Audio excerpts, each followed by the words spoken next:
Man, you know what's wild? I keep thinking about this conversation where he was talking about Islam, and not in the way people usually talk about it, not in that shallow, surface-level TV soundbite kind of way. He was talking about it from this place of straight-up observation, like he had watched something quietly from the side for a long time, and finally understood what he was seeing. And he said something that kinda stuck in my mind longer than I expected. He said the discipline in Islam isn't just a religious discipline, it's a human-shaping discipline. Like, it builds a person the same way training builds a fighter or meditation shapes a monk. And the way he said it, man, it didn't sound like he was praising or criticizing anything. It sounded like he was breaking down a system, almost like you'd analyze a warrior culture or a philosophy that's survived for centuries. And he started talking about how people today are restless as hell. Everyone's anxious, distracted, overstimulated, always looking for something to calm their minds but never doing anything consistent enough to actually get there. He said one thing Muslims do differently is they actually live inside structure. Not sometimes, not when they feel like it, every single day. And that structure forces the mind to slow down, forces the ego to shrink a bit, forces the body to move with intention. 5 times a day, boom, stop, pause, reset. Imagine telling a modern human to stop what they're doing 5 times a day. They'd explode. But he was saying that's exactly why it works. It's like micro-meditation, combined with obedience to something bigger than yourself. And that combination builds a certain calmness you can't fake. He said he had met Muslims who didn't talk much, didn't make noise about themselves, didn't try to dominate the room. But there was this weird strength in their presence. Not loud strength, not gym strength. A quiet kind of power that comes from discipline. And he was fascinated by that. He said the world misunderstands that kind of strength because we're so used to associating power with aggression or dominance. But the strongest people he met weren't trying to prove anything. They were just steady. Like their internal world was organized, and that gave them the freedom to move through chaos without falling apart. He was breaking it down in this almost scientific way. He said Islam gives people routines, boundaries, expectations. You wake up with purpose, you sleep with accountability. And he said something I didn't expect. He said the structure makes them calmer because they don't waste time fighting their impulses all day. Their impulses already have a place. Their desires already have instructions. Their day already has a skeleton to hold everything in place. And I remember thinking, damn, that actually makes sense. Because half of modern anxiety comes from the fact that nobody knows what the hell they're supposed to be doing. Everyone's wings are flapping, but nobody's flying anywhere. He talked about self-control like it was this rare superpower now. He said people chase freedom, but they don't realize freedom without discipline just turns into addiction, distraction, burnout. And then he pointed at Muslims and said, look at them. They practice self-control the way athletes practice drills. You think you can control your desires? Try fasting for a month and staying patient and kind while you're hungry. Try giving up food and water from sunrise to sunset and still functioning. Try structuring your whole day around something other than your cravings. And he laughed, like one of those laughs where someone knows the truth stings a bit. He said that kind of discipline hardens the mind and softens the heart at the same time, and that's a rare combo. He said one of the reasons they're calmer is because they're not constantly feeding the loop of desire. They break it deliberately. They interrupt their own wants. And every interruption builds strength, like a mental rep. And the more reps you stack, the more unshakable you become. He said modern people crumble at the smallest inconvenience because they've never trained their discomfort muscle. Muslims train it daily. Not accidentally, not occasionally, through a religious system that expects discipline from them whether they are in a good mood, bad mood, tired, happy, angry, doesn't matter. You show up, you submit, you practice. That was his whole point. Submission doesn't make a person weaker. Submitting to the right things makes them stronger. And he brought up how insane the world is right now. Everything's loud. Everything's fast. Everyone's outraged. Everyone wants to be seen, heard, validated. But when he talked about Muslims, he said they looked like people who weren't begging the world for validation because they already had an internal anchor. They knew who they were because their identity wasn't shifting every week based on trends or social approval. Their identity was tied to something ancient, something stable. And stability in a chaotic society automatically looks like calmness. He said when you watch Muslims pray together, shoulder to shoulder, No very important person section, no hierarchy, no rich-poor divide in that line. You see a kind of equality the modern world claims it wants but never actually achieves. He said that kind of unity, practiced physically every day, changes the psyche. It humbles arrogant people, it uplifts the broken, it puts everyone on the same ground, literally. And that humility, over time, shapes character. And shaped character becomes calm character.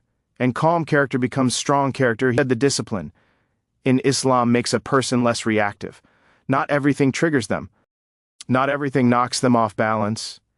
Because they've trained themselves to pause, to breathe, to obey something other than the chaos in their own head. And then he compared it to the modern person who is basically a prisoner of their emotions. One notification ruins their mood. One comment derails their day. One desire controls their whole schedule. And he said that's why these guys seem calmer. They're not slaves to themselves. They've practiced mastery in a way we don't even recognize anymore. And the more he talked about it, the more it sounded like he wasn't even discussing religion anymore. He was talking about a human operating system. Like if you stripped away all labels, stripped away culture, stripped away politics, what you're left with is a framework that trains a person to function at a higher level.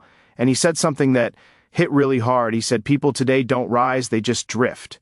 They drift from distraction to distraction, craving to craving, emotion to emotion. But Muslims, because of that structure, they rise. They rise above their impulses, above their routines, above the noise, because the system is literally designed to pull them upward. He said he watched people who were born in total chaos, poverty, stress, noise, broken environments, and yet because they had Islam grounding them, they carried themselves like people who had inner peace. And he wasn't romanticizing it. He was observing it, like he had seen enough examples that it couldn't be a coincidence. And he said the calmness wasn't softness. It was something that came from clarity. A person who knows their purpose automatically moves differently than a person who's searching for it every morning. And Islam gives people that purpose in a concrete, everyday way. He broke down the daily prayer like it was a training drill. He said, imagine if every time you got overwhelmed, there was already a scheduled moment in your day telling you to drop everything and reset. He talked about how physically kneeling, bowing, lowering your head to the ground trains the ego to shut up for a minute, because the ego hates that posture.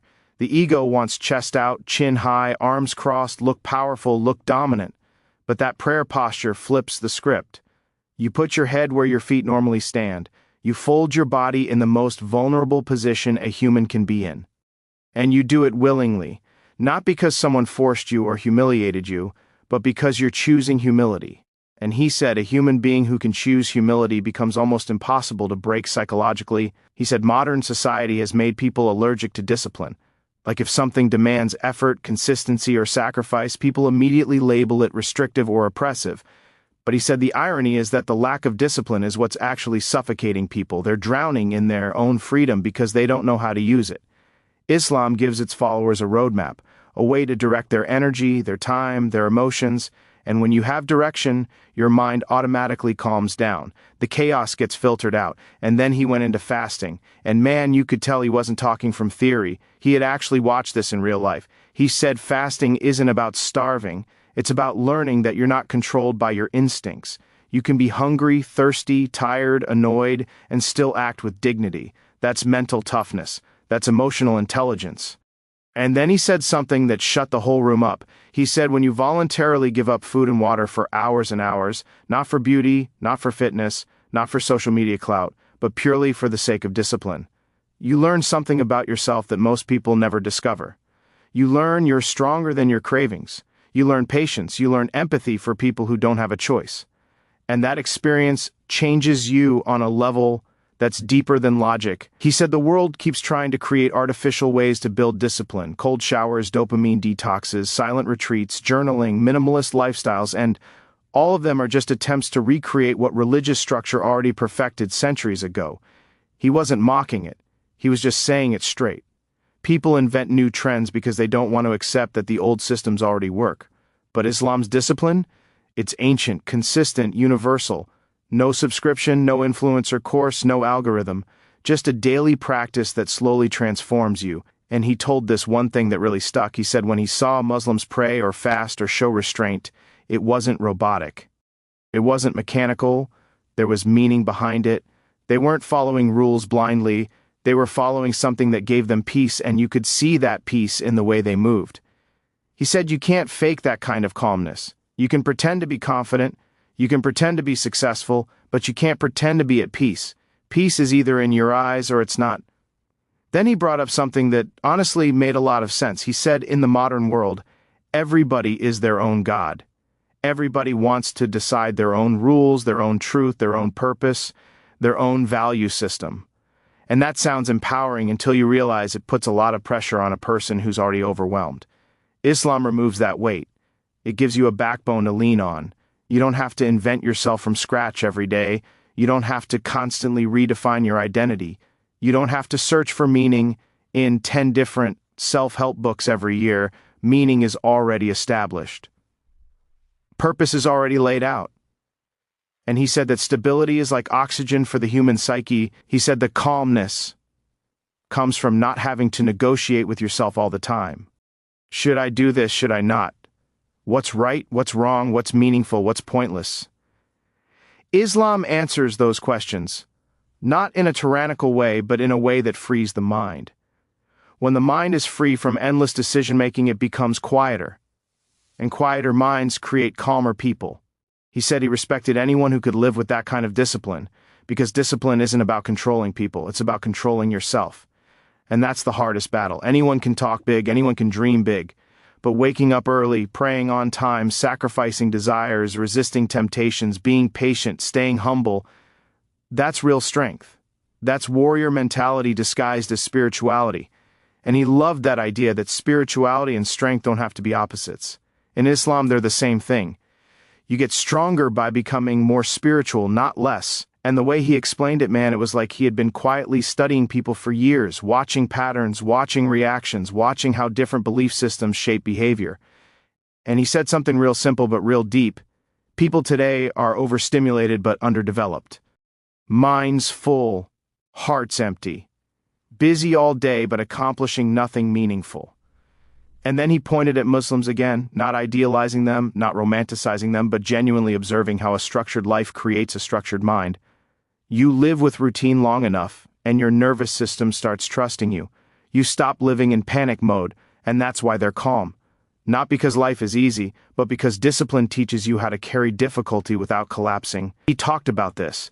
One moment he saw during Ramadan, where a group of guys had been fasting all day.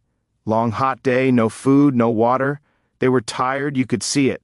But when sunset came and they sat down to break their fast, there wasn't desperation. There wasn't greed. There wasn't this wild rush to stuff their faces. There was gratitude, quiet gratitude.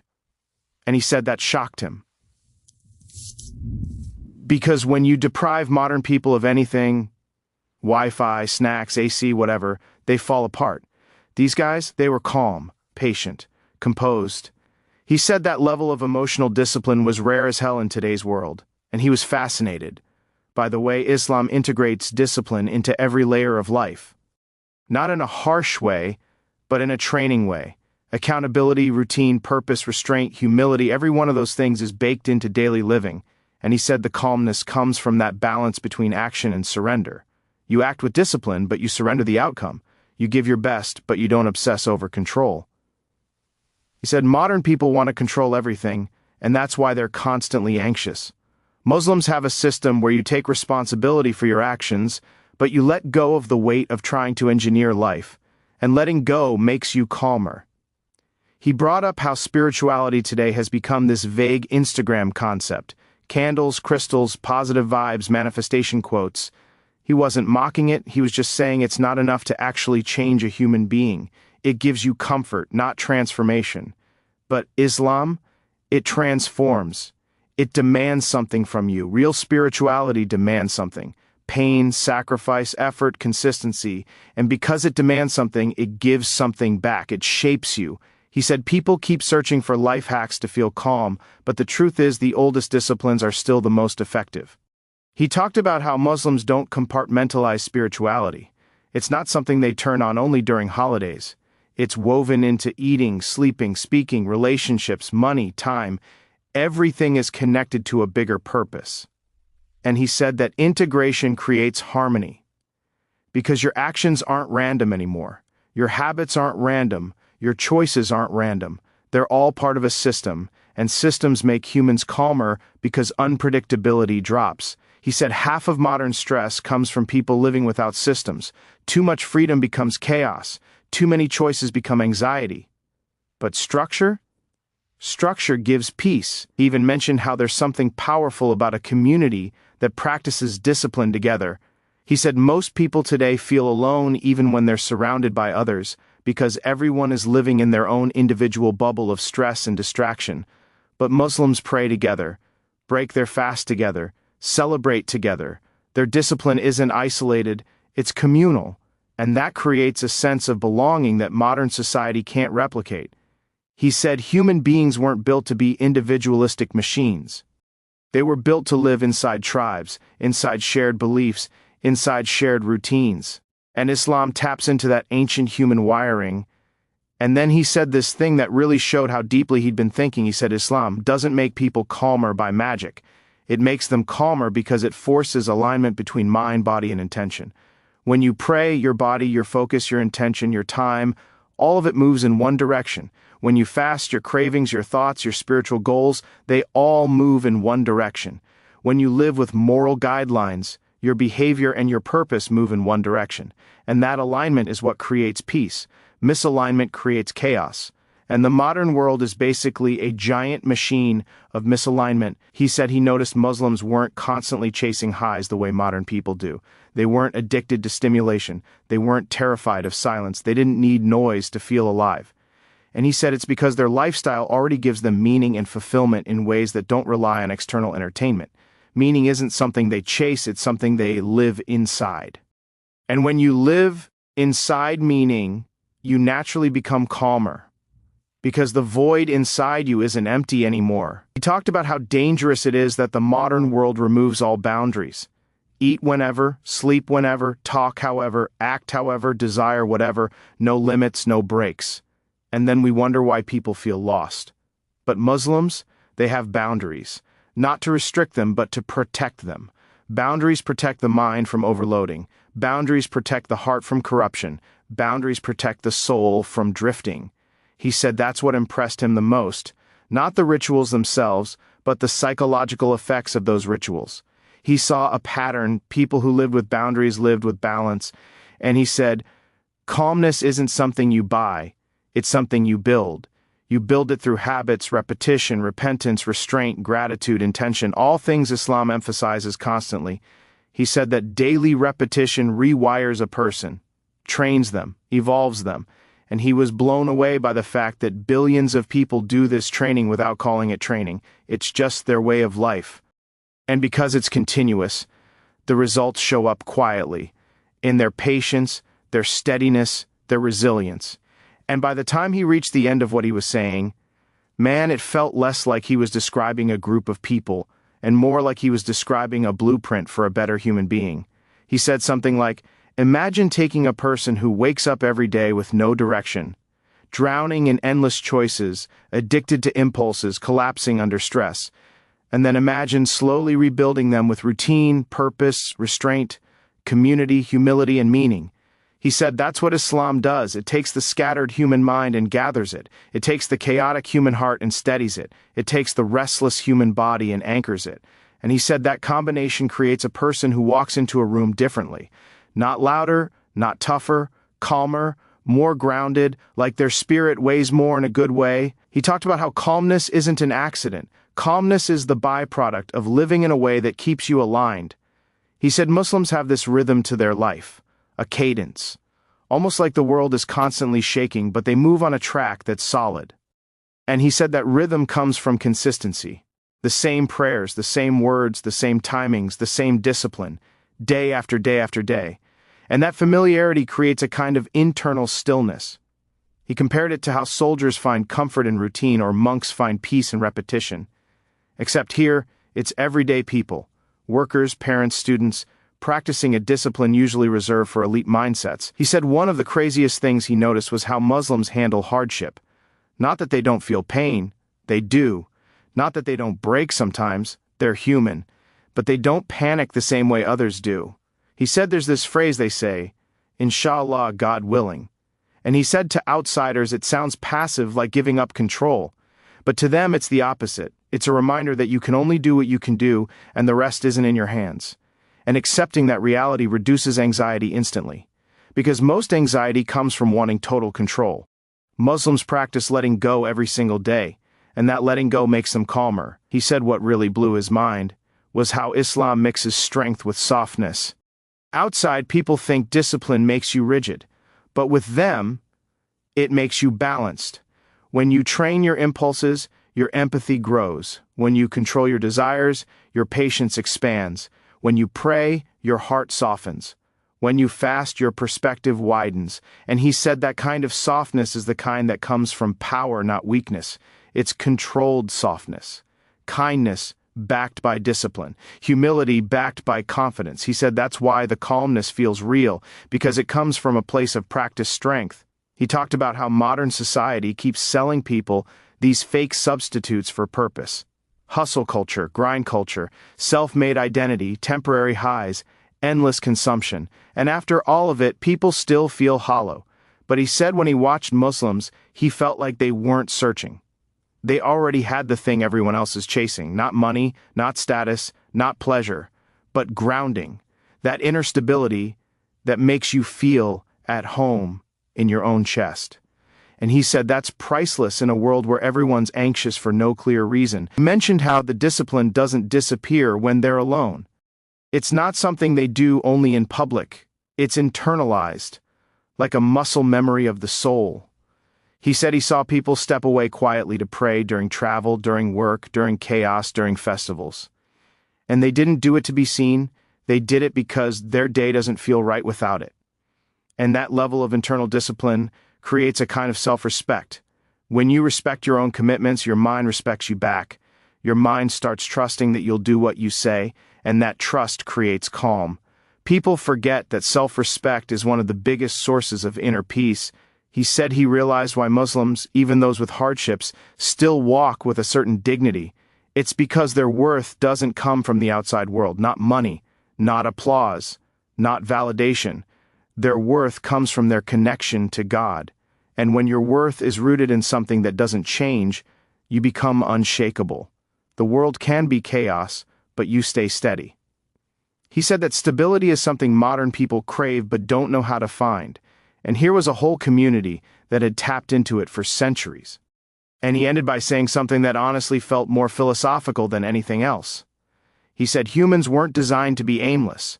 They weren't designed to live without boundaries, without guidance, without discipline. They weren't designed to survive on pleasure and chaos. The human being is built for purpose, built for restraint,